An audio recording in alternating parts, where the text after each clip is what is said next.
And good morning, good morning, good morning. Welcome to Chalk Talk. I am your host, Kim Davis. Today is Tuesday, March the 28th. It is the last Tuesday of this month.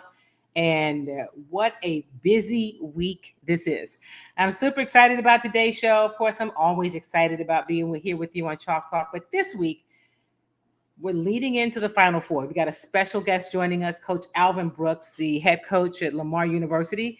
He's going to be joining us to talk about all things college basketball, the NCAA tournament, his thoughts about the Final Four, and his thoughts really about the overall state of college basketball. We're going to talk about that and a whole lot more. Plus, opening day is Thursday. The Houston Astros will kick off their season on Thursday at home with a series against the Chicago White Sox. We, of course, will be there covering that game, but we're going to talk about the fact that the Houston Astros are opening up their season. Listen, Dusty Baker, the manager, the Dusty, Mr. Baker, last year he said, listen, if you get one, I want to get two.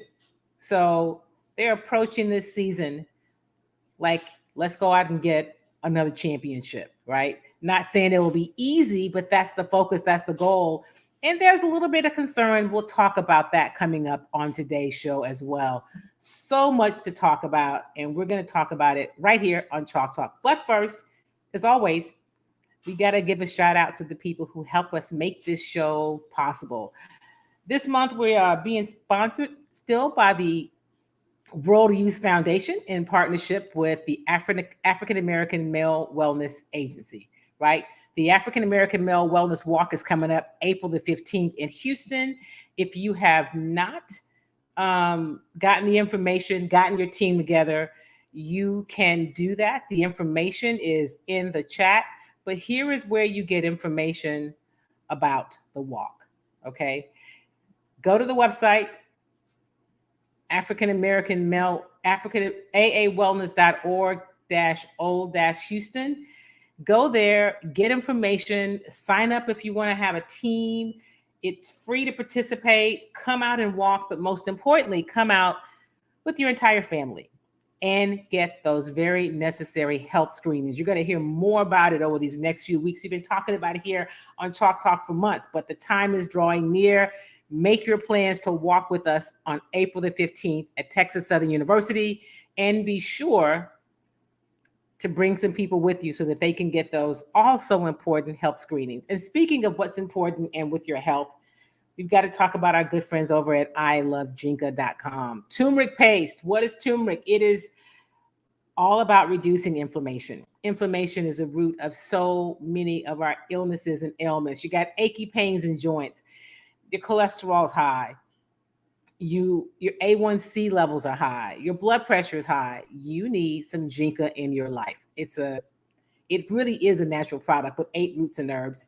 If you are in the Houston area, and shortly, in about another month and a half, you're going to be able to get it in other parts of Texas. But right now, if you are in the Houston area, Lake Jackson, Beaumont, you can get it in HEB. And this is where you find it when you go on HEB in the healthy living section. Here at HEB, in the Healthy Living Department, the probiotics, you can find Jinka 7 days a week. Yeah. Look at a lot of Jinka syrup. Look at that. Jinka.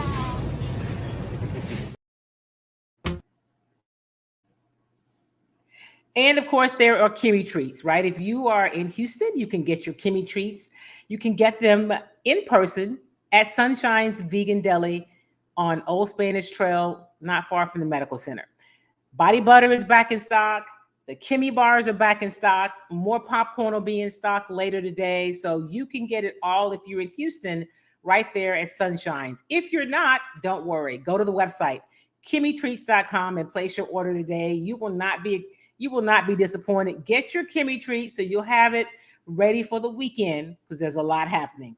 There's baseball. There's the NCAA Final A, men's and women's. Now, the men's tournament is here in Houston. The women are playing up north in Dallas. But you need your Kimmy treats so you can have a good time. And here are some of the choices.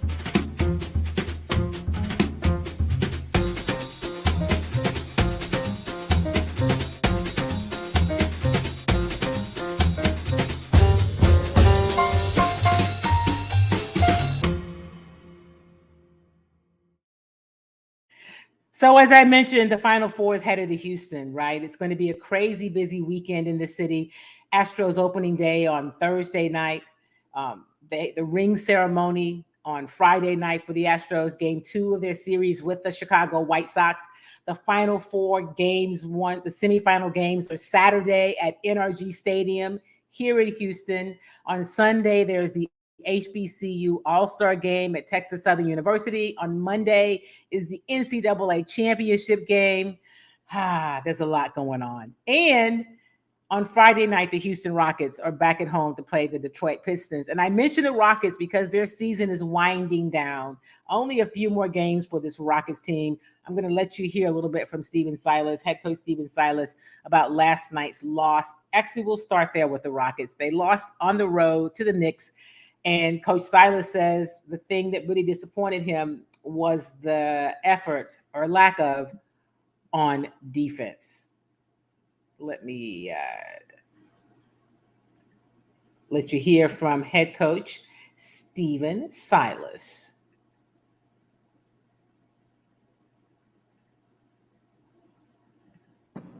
Yeah, the defensive part just wasn't a priority. We needed to do better, try harder. Disappointing.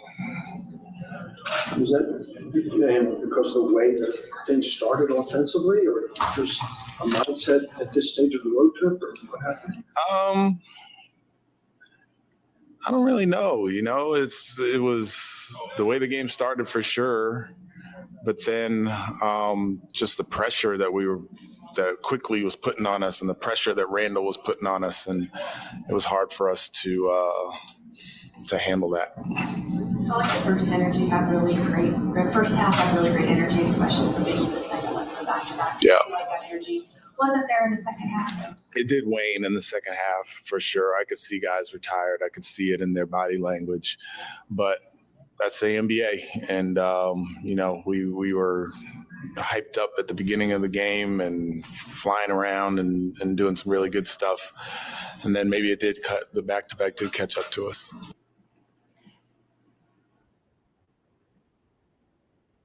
That was head coach Stephen Silas after last night's loss to the New York Knicks. This season is winding down. And as he said, it's the NBA.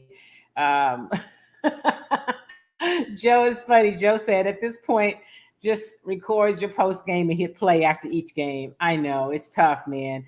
They've got to finish the season out. They've got to finish the season. And they're almost there, right? They have Friday night at home against the Pistons. Let me just tell you the schedule for the remaining season, because their season will end shortly. They're home they have like 3 more home games. Let's see what we have here, Joe McGinty. All right, here is the remaining schedule. They play at Brooklyn tomorrow night. They're kind of on a little bit of a grind of a road trip. They had a game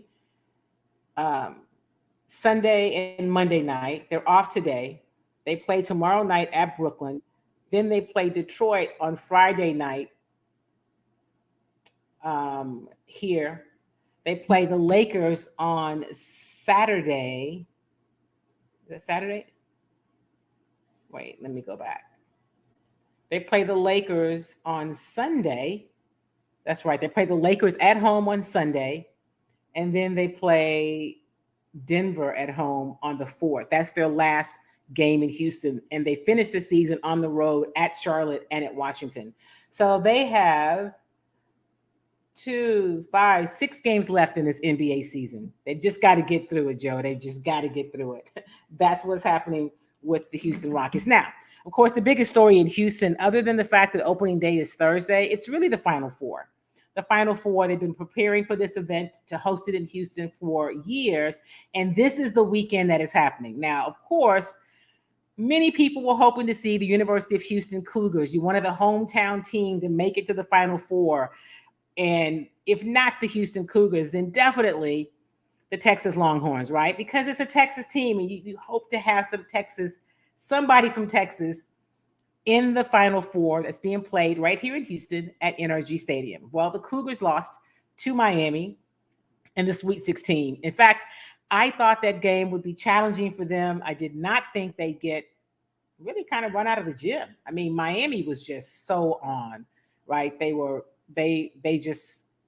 pretty amazing. Well, then Miami advanced to the Elite Eight, and they faced the University of Texas Longhorns, and the Longhorns just couldn't get it done. You know, they didn't shoot a lot of threes. You say, well, why wasn't Miami shooting the threes? Well, Texas defended the three much better, right? So they didn't get a lot of threes off in that game. They went to the line. So when they didn't get the threes, they made the adjustment and went inside, and they were great from the free throw line. But they're problematic. I mean, that University of Miami basketball team is pretty good. So listen, we had a chance to talk with Miami Coach Jim Larinaga on yesterday. And so I asked him about the Final Four, right? So you've got Florida Atlantic. You've got teams that, let me pull this up. This is really interesting. They talk about blue bloods and not really having any, which I don't know if you would say that because UConn is there. So you've got Florida Atlantic, a 9 seed, playing San Diego State, a 5 seed. And on the other side, that's the early game. And on the other side, you've got Miami of Florida, a 5 seed, playing UConn, a 4 seed. You probably call UConn a blue blood. They have been there before, and they have won it. Those teams with Jim Calhoun were pretty good. But I asked Coach about the fact that these are teams that aren't typically in the Final Four. Is this good for college basketball? And your thoughts about what this means for the game. And here is what he had to say about what it means for college basketball. There's been so much chatter about the fact that no number ones have made it to the Final Four. Is this good for the game? What are your thoughts about that there are different teams making it? First of all, I'd say this Final Four demonstrates the parity in college basketball right now. I think it also demonstrates the impact that the transfer portal has had on college basketball, because the transfer portal allows a team to get older very quickly. And so almost everybody in our league has a terrific transfer student. Last year, only 9 schools in the country, and we were one of them, did not have anybody transfer out. That means, what is it? 356 or 7 schools had people transfer out. Well, where are they all going? Well, they're all looking someplace where the grass is greener. And so they have found it in programs that they assimilate to and fit in well and have a significant role. Oh, but is it good for the game? You know, I don't think we'd want this to happen every year, because I think some of the biggest reason people follow college basketball is they feel like they know the programs, not just the individuals. They follow the program, get to know the individuals. But last year you had Duke, Carolina, Villanova, Kansas.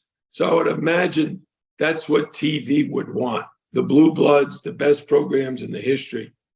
But what you're finding with the parity in college basketball is that anybody can get there with the right combination of players. You don't have to have the biggest team. I mean, you look at us in Texas and Houston in our bracket, tallest starter was like 6, 7, or 8. So he said, which I thought was really interesting, you can point to the parity in college basketball, and he talked about the transfer portal. Last year, only 9 schools in the country did not have anyone transfer, and Miami was one of them. Out of 324, whatever the number he said was, only 9 schools didn't have a player transfer. That's a big deal. You're seeing the impact of it. It allows teams to get older fast. And so it's really interesting how this transfer portal is impacting the game. And here's the other thing. Coach is the only coach with Final Four experience. He's been there before as an assistant and as a head coach. I'm looking at some of the predictions. There's so many online. Everybody's picking UConn over Miami, right? There's not really anybody. Most people are picking UConn to win it all. UConn's good. But that Miami team, I guess because I've seen them a few times, they look really good. But the thought is it's going to be UConn winning over Miami, and it's kind of split about FAU, Florida Atlantic, and San Diego State in terms of who's going to win that game.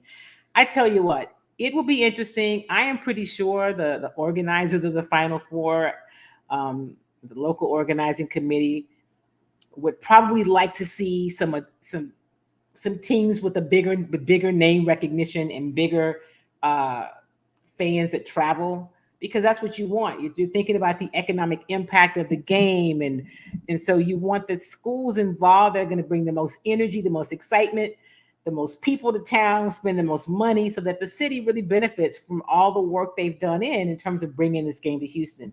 Competition's good. I'm sure they're excited about that, but let's be clear. This is big, big business, and the city of Houston has had to prepare and spend some money to be able to host this event, as every city does when they host these major sporting events. So I'm sure when they were talking about it, Florida Atlantic, San Diego State semifinal game was not really on the radar, and a Miami and a UConn game. But this is what you have. I think there are going to be some great games. I'm excited about that Miami and the UConn game. I get why the Huskies are the favorites, but I'm going for Miami. Like, I just want to see them in an upset. That backcourt is super, super exciting. And we're going to have our Coach Brooks talk to us about some of that. But everybody's picking UConn. So let me know who you're picking. You can drop it in the chat. We're going to go out now and talk to, he used to be one of our experts, but he's so busy now we can't get him very much. I'm just glad he's joining us today. Welcome back to Chalk Talk. Lamar University men's basketball head coach Alvin Brooks. I see you with your little logo stuff on, Coach. Good morning. Thank you for being on Chalk Talk.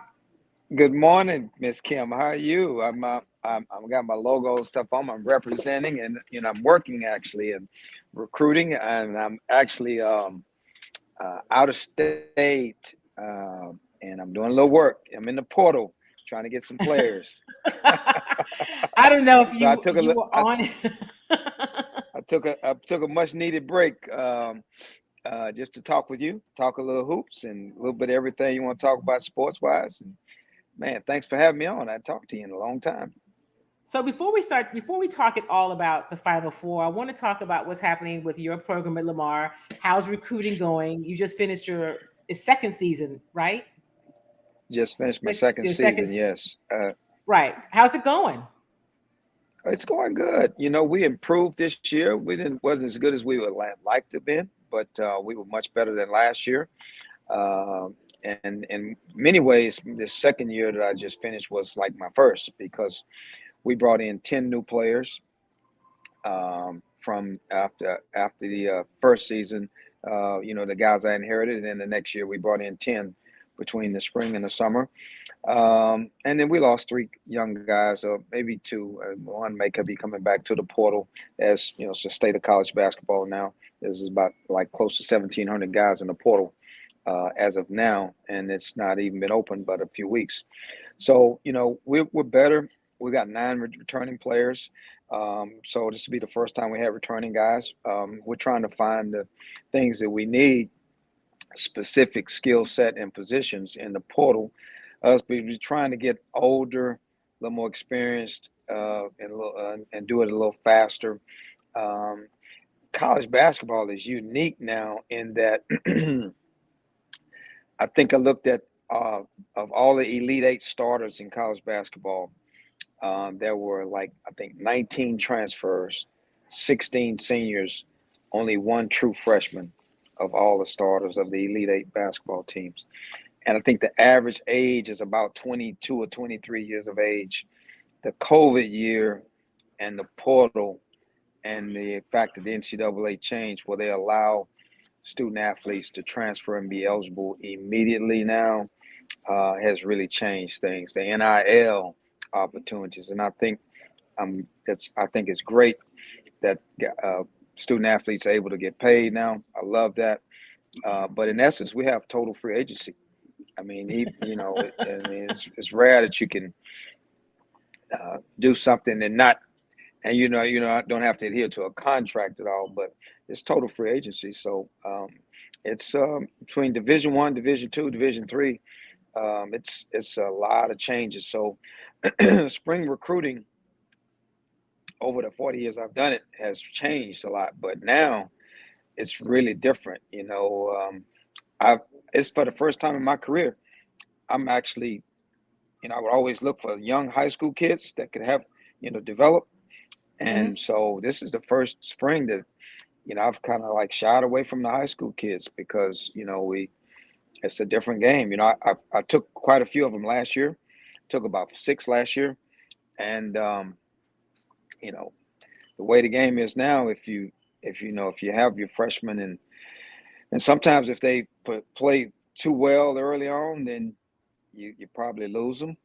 And so you don't have an advantage where you can develop them like you like to. So, Wow. that's changed, but we're adjusting. I'm enjoying it. So, but anyway, our program is doing good. We got a new administration that kind of came in right after me, and they've been great, very supportive. And so we got a lot of good things going on. So I'm excited about, where we're headed and where we are right now. So you brought up an interesting point, a few So interesting points. I can't. Uh, Okay, go ahead. so Okay. I was going to tell you, I had an interview. Well, we were able to talk to Coach Larinera on yesterday from Miami. And I asked him about, is this good for basketball, right? The 4 teams headed to the Final Four. It's not typically, there's no Duke, there's no North Carolina, and he said, well, it's the state of basketball. A lot of it has to do with the parity in college basketball. He talked about the transfer portals, and he said this, I wrote it down. He said only 9 schools in the country didn't have anyone transfer last year, and they were one of them. So when you have that kind of movement, he didn't say free agency, but I love the way you phrase that. It's free agency between the portal and the NIL. I imagine he said it allows teams to get older a lot quicker. And in a nutshell, that's some of what you're seeing. Is that good for college basketball?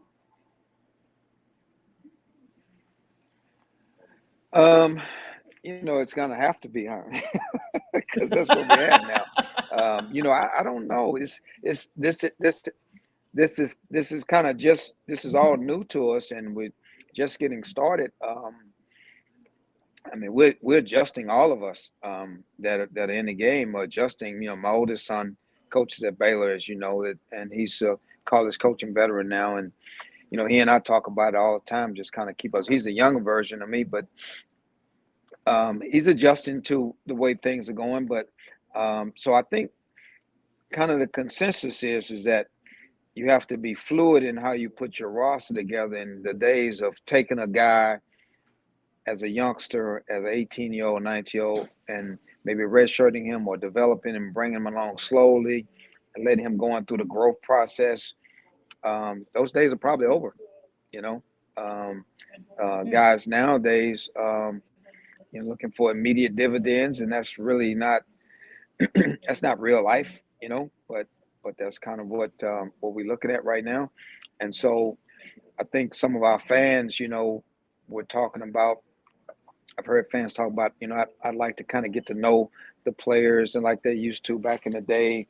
And I'd like to see guys, stay with a program for a while and follow them. And I think those days are probably over. It's kind of almost more like junior college basketball. I'm not sure that the NBA, well, the NBA is not quite like that, because guys have to adhere to contracts they sign, and they just can't leave at the end of the year. Not every year, they have to 3-year deals, 4-year deals, have to be traded. So Unless you're a superstar. In our case, now I'm kind of, you breaking up, Kim, a little bit, so I'm not sure if I'm in a bad area or you, but I think that bear with me for a second. I'm gonna try to move where it's a little, I can get a little bit better. Oh, can you hear me better now? Okay, yeah, that's better. Yep, I can hear you. Okay. Is that better? Yep. Okay, yeah.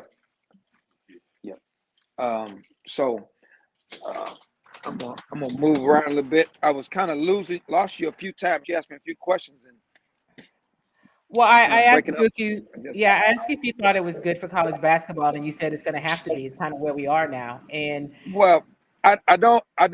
To be honest with you, I don't think it's great for college basketball. I mean mhm, I don't.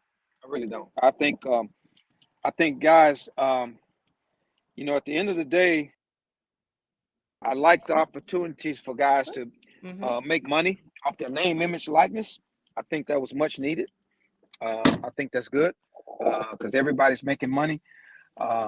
Universities are making money, coaches are making money, the NCAA is making money. So I think that was much needed. I just think maybe need to be tweaked in a way to where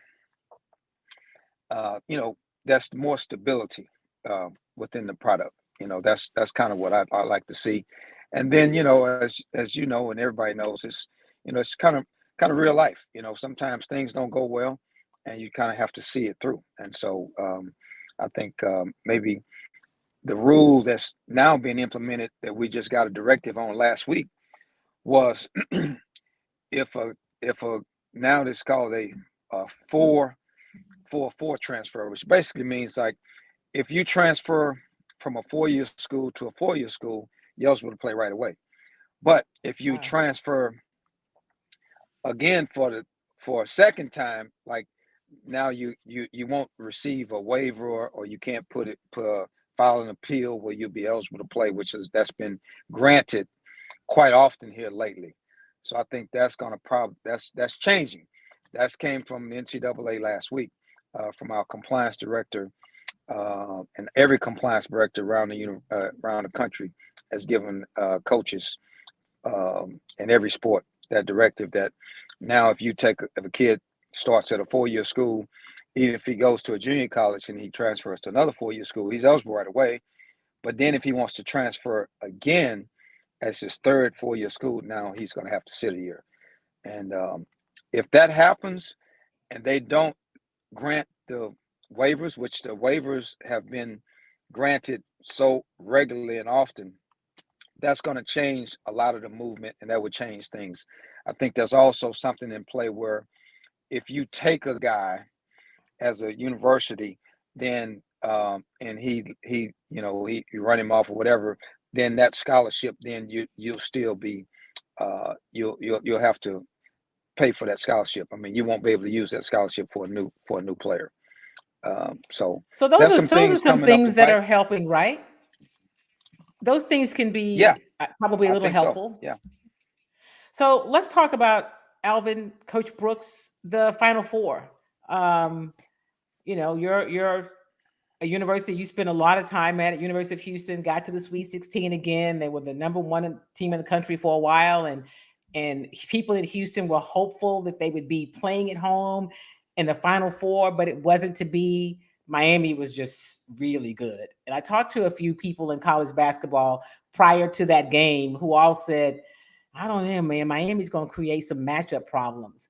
Were you surprised at the way that game went? And then Miami took the next step and went on and basically, they overcame a 13-point deficit in the second half to beat Texas to make it to the Final Four. Is Miami that good?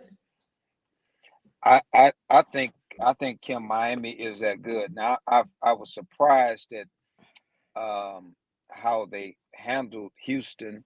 I wasn't surprised at how well they shot the ball. I wasn't surprised how effective they were offensively. I was a little bit surprised at how good they are on the defensive end. They're pretty good on the defensive end. I thought that they would be problems for my old guys, from the beginning, because I didn't think Marcus Sasser was completely 100% healthy, Mm-hmm. and so his lateral movements didn't look as fluid. I thought Jamal Shedd was probably not as healthy as he probably needed to be, and those are two major keys at those guard positions defending against Miami. Nigel Pack at Miami, who was at Kansas State the previous 2 years, and I just knew from my son being at Baylor and him talking about him and scouting reports about, he's 6 foot, but he's originally from Indianapolis. And so there was a guy that he worked with at K-State that recruited him, talked about how good this dude is and how efficient, like he can score, like he's not a volume scorer. In other words, he doesn't need 20 shots to get 20 points. Right, He's really right. efficient. And so, I kind of wondered how effective he would be against the Houston defense, against the Texas defense. And he's done the same thing against these tournament teams like he did in the Big 12 for the first 2 years he played in the Big 12, which is why he got the $800,000 NIL money over 2 years. So $800,000 was the $800,000 over 2 years. So yeah, so that when I first heard that, like when Bruce Weber resigned K-State, and when Jerome Tang went there, and then Pack, the kid, left, and then the word was he was going to get all this NIL money from Miami. I remember asking my son, he said, Baylor. I was like, man, why would they pay that little dude all that money? He said, oh, Pops, he's that good. He's that good. I said, really? That 400. Well, fast forward at the end of the year, Miami's in the Final Four for the first time, and he's a big reason for it. They've got a good team. So did it pay off? Miami paid $2.2 million total, and for all their entire team in NIL money. So great investment on their part. I'm not sure that it's going to work for everybody, but they're good. I actually would not bet against them when they play UConn, and UConn has played like dominant basketball over the course of the tournament, but it's rare that you see the ACC champion not make it to the Final Four. I mean, it happens, but I mean, when a really, really good, and everybody say, well, the ACC is down, and ACC is ACC. It's a really good league. Larinaga is a really good coach. He's took George Mason to the Final Four. He's had some time to prepare against UConn, and UConn's got a lot of weapons. But they've not. I mean, UConn made a dominant run. But this will be their stiffest test since they played in the tournament. And you might say, well, they just played Gonzaga. Gonzaga doesn't have the athletes Miami has. Yeah, they don't have the athletes Miami has. So this will be UConn's greatest test. And I tend to think whoever wins that game might win it. No disrespect to Florida Atlantic or San Diego State, because I think they're both really good teams, both playing really well. And it's just a different tournament. You got 3 teams that have never been in the Final Four. So Alvin, is that good for the game? Is that a good thing? I think it is. I think it just it gives the game some true balance and parity. Not the same old teams going all the time. Is that going to hurt attendance? I don't know. We'll see. I think the games are going to be great, though. I think Florida Atlantic and San Diego State game, I think that's going to be a fierce, tough game. I think it's going to be a great competitive game. And so that's what fans want to see. Is it household names? It's hard to have household names in college basketball now when, guys are one and done, or they don't even go to college, some of them, and they move around so much. So, but, the product, the teams, the exciting style of play, I think that needs to be there. And so I think that will be the case this coming Saturday. I think it's going to be great games. San Diego State's got a Houston kid, Jaden Ledee, that plays for San Diego State, and it's good to see him coming back home and playing well. So that's going to be good. His dad, Hurt, played at Texas Southern. Family's from Houston, so that'll be good for him. So I think it's going to be an exciting Final Four. I really do. So Alvin, let me ask you something. I was telling you about we talked with Coach Jim Larinaga yesterday, and he said basically what you did is great for this year, but probably not all the time, because people get used to They want to follow players and not just players with programs. Is this going Right. to force the NCAA to adjust how they market? Because with the way things have changed, the transfer portal, NIL, the fact that there's a little more parity, they're going to have a more broader approach or a different approach to marketing to keep the same level of interest without, if you want to call them, heavy blue buds every time in the Final Four. Right. I think that's a great point, Kim. I think that that's something that the NCAA has to look at. I think that that's something the networks and the conferences need to look at because, now you look at Florida Atlantic that makes it to the Final Four, and that's kind of been unheard of. But that's the era we're in now.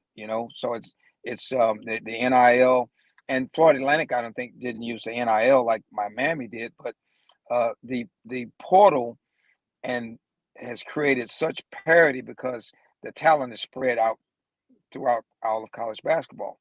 And so I think it's really important now for college coaches. If you want to really have a good team and a good program, then you can't just be a good recruiter. You have to be also a really, really good evaluator of talent. And you have to be a good evaluator of putting together a team. That's a whole different thing from recruiting. And so now you have to have someone on staff that's also, and I'm an old school guy, but I have adapted to the era of analytics. You have to have somebody on staff that can adapt to the analytics because you can figure out a lot of things about some young guys and kids or teams as to how effective they are. And so, for example, we looking in this portal, Kim, and it's like we're looking at it when it first started, and like every 5 minutes is like 8 to 10 kids' names are popping up. And so you're talking to one kid, and then you talk to him, a few other schools talk to him, and so he has an interest. And then if his name is really hot, well, 2 days later he don't answer your call, and so you're moving on to the next kid. But what you have to figure out is how good is this player? You have to look at his stats, not just points and rebounds. That's just too simple. You look at a lot of different analytics that you can look at, evaluate the kid, and you can figure it out real quick. As one coach said, man, this portal combat is like speed dating. You just gotta get. I said, well, I don't really know what speed dating is like, but I can only imagine it's not something I would want to do. But you gotta figure it out quick, basically. So the analytics. So, Alvin, let me ask you this. So beyond all of that, you do all that work on your end, you and your staff and your team, and you get a guy in, and some just don't go right. You put all this work in, and then next thing you know, he in the portal. I mean, how do you navigate that? Or that's just a part of it. Do you have to try to convince him to stay, or what do you do in those situations? Oh, you mean like if you have a kid and you develop him and he goes in the portal? Yeah. Oh yeah. I just experienced that, so I can really fix that. Oh man. So like last year this time we brought in several freshmen, and they were really good freshmen, and they turned out to be, they had good years. And so I kept thinking that there was a possibility with the way the game was going that you can probably lose these guys, Well, obviously we lost a couple, but they ain't no big deal. I mean, everybody's losing guys. Like he mentioned, I think there was only 9 schools of 363 teams. Right. 363 teams, only 9 that did not have someone. Only 9. So I think you have to navigate it like junior college coaches for years. They just prepare to put together a different team every year. Now that's a different mindset. I've not ever been of that mindset. I've been about building programs, and so you have to have your core stay intact so you can have some continuity. So I think now, we're kind of still adjusting, as I mentioned, but you just have to kind of look for the signs. And I think I saw some signs earlier in the year where guys may be leaving, and with social media, guys so many people can contact your players or their parents without ever making a phone call, and Yeah. you would never know.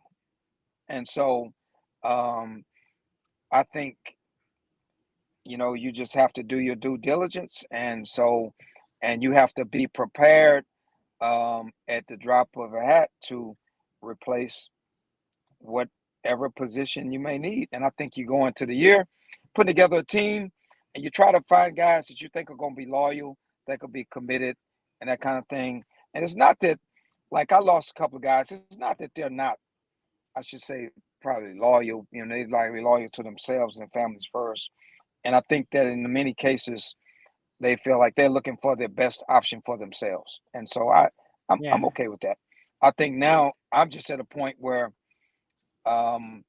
we have to figure out, okay, how do we best manage this, without it being disruptive to our team during the course of the season? Because some of this stuff is going on during the course of the season, So Alvin, and can that makes it. coaches can they contact players like on their social media? Is that considered an illegal contact? Or are they getting around it by going to family members? That's illegal, but it's How are you going to happening. manage it, You right? know, How are you going to manage it? yeah, it's happening, and then the coach doesn't even have to do it, really. I mean, you could have Right.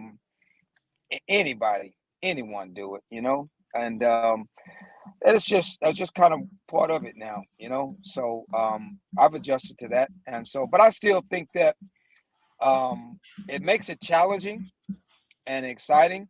But the flip side of the portal is if you lose a few guys, the flip side is the portal gives you a great opportunity to show up your Hmm. weaknesses and put together a good team for that year quicker than you ever could before. Hmm. Now, in the past, you were not able to do that. You might have to wait and go get a high school guy, junior college guy, develop him a year or two, and then you're going to be better 2, 3 years down the road. You don't have to do that anymore. You if but you can, but you have to do your due diligence, because I've talked to a few college coaches that, man, they were disappointed going to the portal, and they thought, Hmm. man, it didn't really work out. I didn't, it didn't fit. It wasn't a good fit. So I think it's tedious work, and I think it's a lot of work. But I mean, I enjoy it, and I think you just got to really get to know who you're recruiting, see if they fit, see if the family and everyone around them fits, Hmm. see if you can help make them better, if they can help make you better, and you got to focus on just this year. That's what's different. I mean, you got to do it like in maybe in a year or 2 year increments, as opposed to 4 years at a time like you used to, 4 or 5 years. I think those days are over for us, for college coaches. I think those days are over. To say, well, okay, this is going to be our team. We're going to recruiting staff meeting, and you put on the board, for example, like this is 2020. This year started 2022. So you put up the board the 22, 23 year, 23, 24, 24, 25, 25. And so you kind of stagger your classes, right? Right. Well, you can't do that anymore. So yeah, you might as well forget that.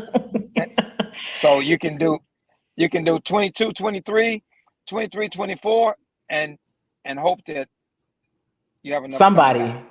somebody's coming back. So, are Yeah, you yeah.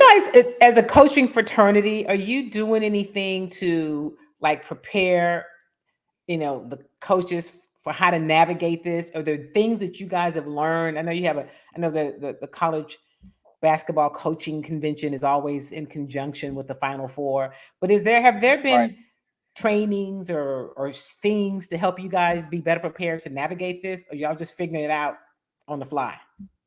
Now we just figuring this out on the fly. It just started, and so Yeah. we're just kind of getting through it. Yeah, and I've been doing it a while, so I just have to kind of change. I've had to change my mindset from trying to think I can hold on to a guy for 4 or 5 years and not understanding why they would want to leave when you're starting every game, when you're playing, you're getting all the shots. you're getting all opportunities. I mean, why? Well, but I not understand why now. So I don't question it. I just kind of roll with it. And so, Is it because they have now you have opportunities to go to make NIL money? Is that why? make NIL money. That's exactly why. Yeah. That's exactly why. So, it's not. I don't really like that part of it because now it doesn't become a deal of how well you,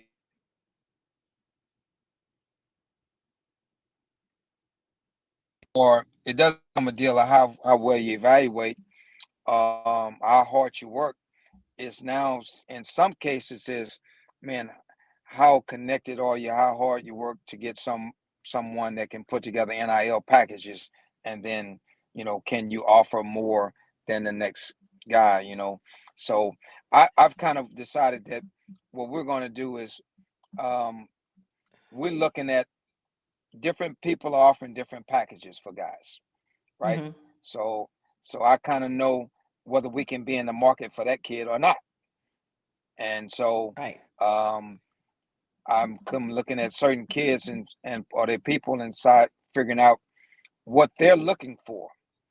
If they're looking for the best NIL package, well, I'm out of that game. I mean, I'm out of that market for that's for sure. So, um, I'm looking for some guys that looking for opportunities to play, looking opportunities to get better. And we do have an NIL package that we're putting together So at let me Lamar. ask you about your It, NIL package. What do y'all spend on your NIL program? You said Miami spent 2.5. What well, did you spend at we're, Lamar? we're nowhere near that. Well, I kind we of figured, we you know. but well but we're just kind of getting started. So our administration, we're just kind of putting it together. This is going to be our first one, and so I don't Hmm. know an exact number yet. We're just trying to get there to where I would like to go across the board and give every guy enough opportunities to make a decent amount of money. What is a decent amount of money? It depends on who you talk to. Like, I know some programs would try to get enough money to where guys would can forego playing in the G League. Hmm. Enough money to where they make more than a G League player. I mean, that would be too much for us. That's we're talking, I guess, about 50 grand or something like that, but per player. I mean, we're not doing that. But I think we just need to have some opportunities where guys can make a decent amount of money on their name, image, and likeness. But and the thing about it is, the coaches really can't do it. I mean, that's illegal for us to Right. do it. Right. So that's kind of up to the kid, and so your alums or administration has to put something together. And so that's why I kind of don't even worry about it a lot, because I can't say, well, hey, I'm gonna get you this, because I can't. I Right. can't realistically. So um, we've we're doing fine right now. We've identified some kids that really want to still play, and opportunity Hmm. to get a degree, because that still is a thing now. Getting a college degree, I think, is important, and I think we can provide opportunities where if you play well enough, that is money in itself.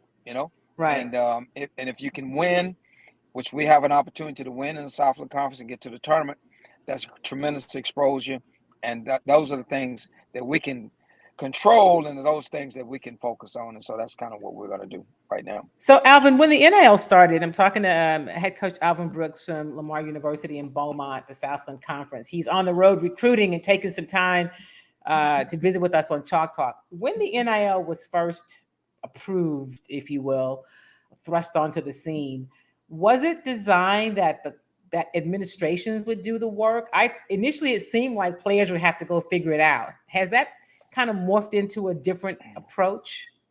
And it actually has. It was one of those deals where the players would kind of do some of the work, or there might be a company that's associated with the or supports the university, or it's in the community, and then they might say, hey, I want to give a NIL package to Kim Davis, the tennis player, because she's a great player, represents our community, blah blah blah.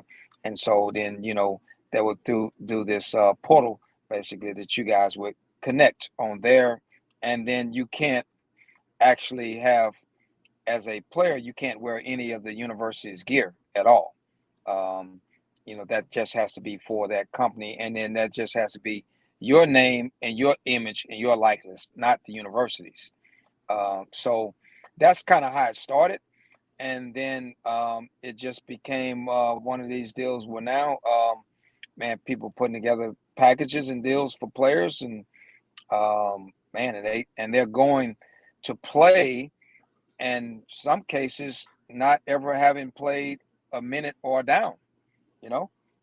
And then there's some, I think, saw some young ladies had this great NIL package. They were just really popular. I think maybe it was part of the social media presence, that kind of thing. So it's changed things, you know.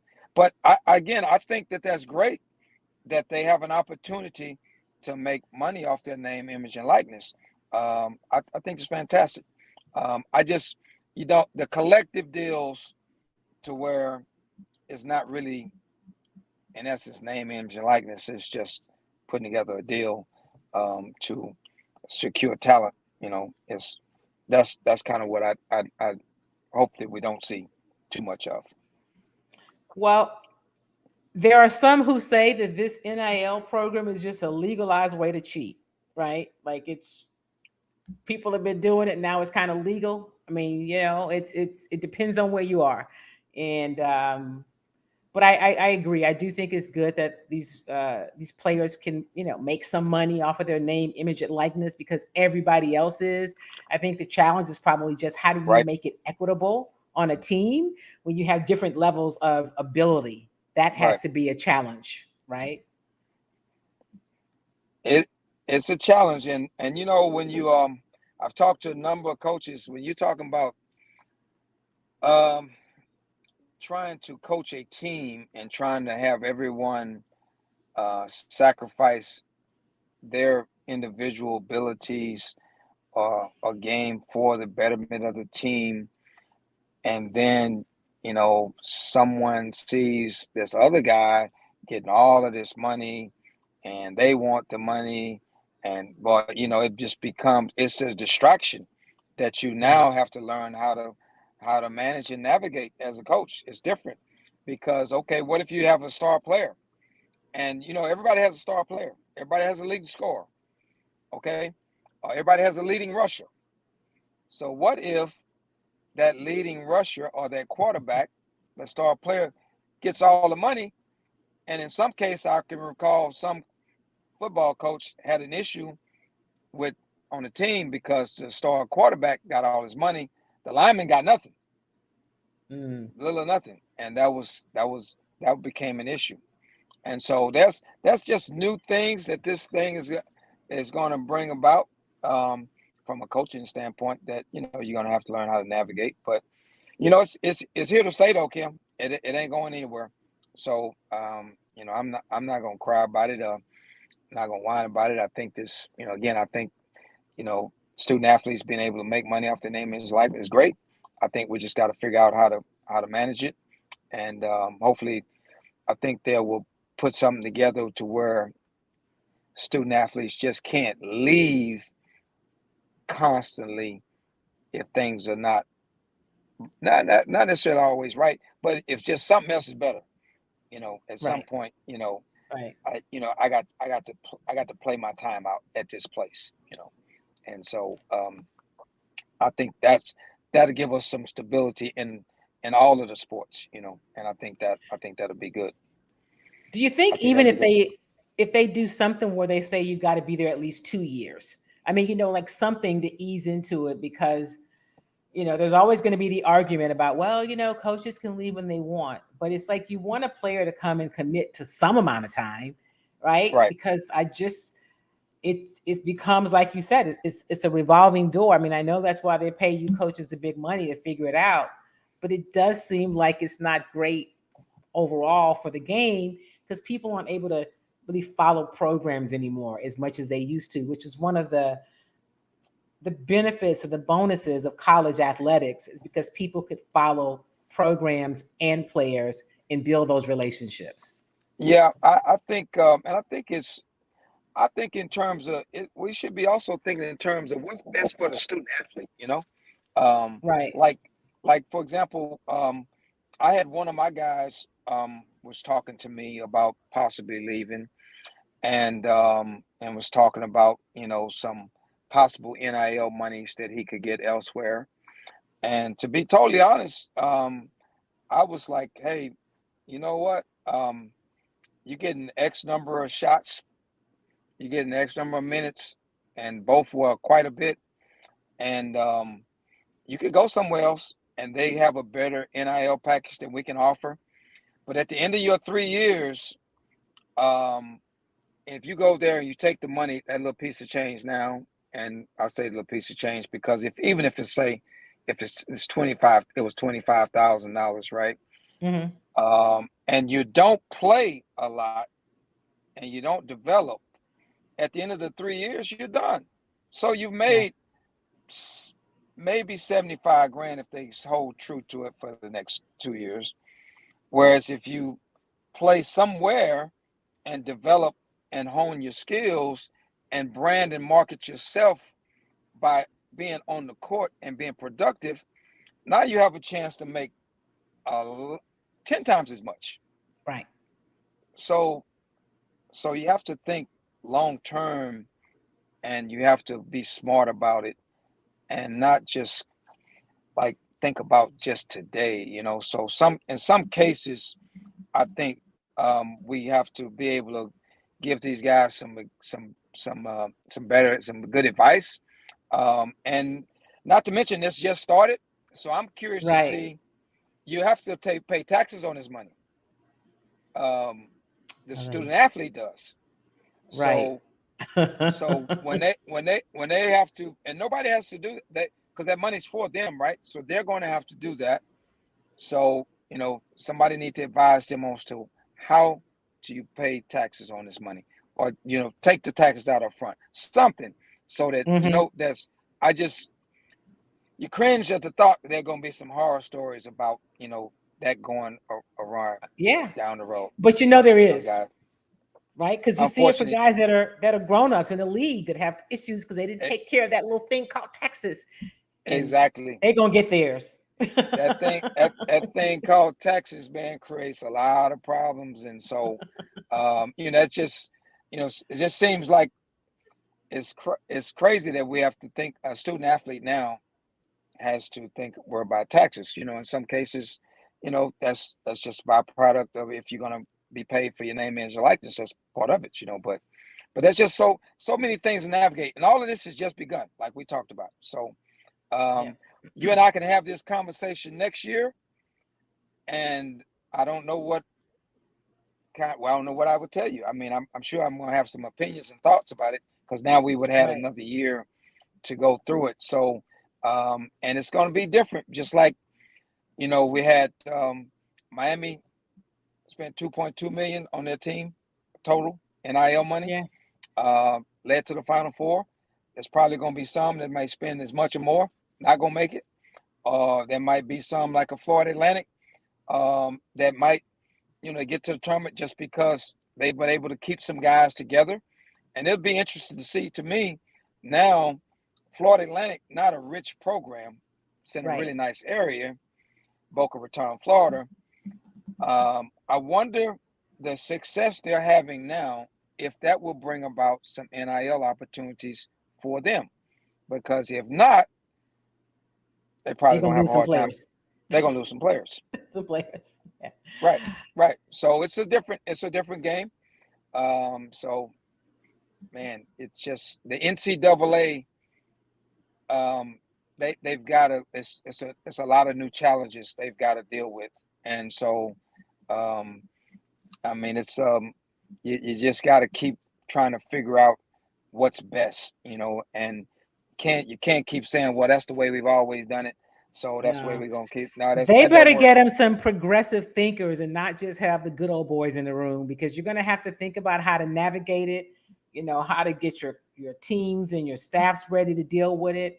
How do you prepare these young student athletes, and then as a conference or as a body, how do you market differently to account for all these changes. Right. So, Alvin, you have to Right. come back before next year, right? Don't wait a whole year to come back to Chalk Talk. Well, Hopefully, we'll see you at the Final Four this weekend. Okay, let me ask you this before we leave. Who do you have winning in the Final Four? Actually, I have Miami. I got Miami as well. Yeah, I got Miami. I saw all the stuff. Everybody's picking UConn. I mean, I just think that Miami team is really good. They're super athletic. Coach does a great job of making adjustments, right? I think that's important. And that backcourt is the deal. They're really good. They're really good. And I think that UConn has been so dominant. It just looks like they just an easy favorite to pick to win it all. And then I've looked at some of the games they played. They beat Gonzaga, they beat St. Mary's, and they beat some teams that I don't think of the caliber of Miami. And I just think that this is going to be their greatest test on Saturday. And then the San Diego State Florida Atlantic game is going to be a great game. I mean, that's going to be a really good game. San Diego State wants to play slow, so if they can control the pace, they'll probably have a chance to win. If Florida Atlantic can force a faster pace, they have a good chance. So I think it's going to be a great weekend, though. All right. Thanks for having me. Alvin Brooks, I appreciate you. Good luck. I hope you get you some players on the road, and we will talk soon. Okay. Thank you, Kim. All right. Thank you, my friend. That is head coach Alvin Brooks from Lamar University in Beaumont. Spent a lot of time at Houston. Just knows more about basketball than most people. And so I appreciate him spending some time while he's out trying to get some players before he heads back this way for the Final Four this weekend. That's going to do it for us today. We are out of time. Thank you, as always, for being a part of Chalk Talk. I have placed the link in the chat for the Wellness Walk, which is April the 15th at Texas Southern University, the African American Wellness Walk. It's coming up. You do not want to miss it. Register for you and your family. It's free. I say register. You don't really have to register in advance, but go to the website and get the information.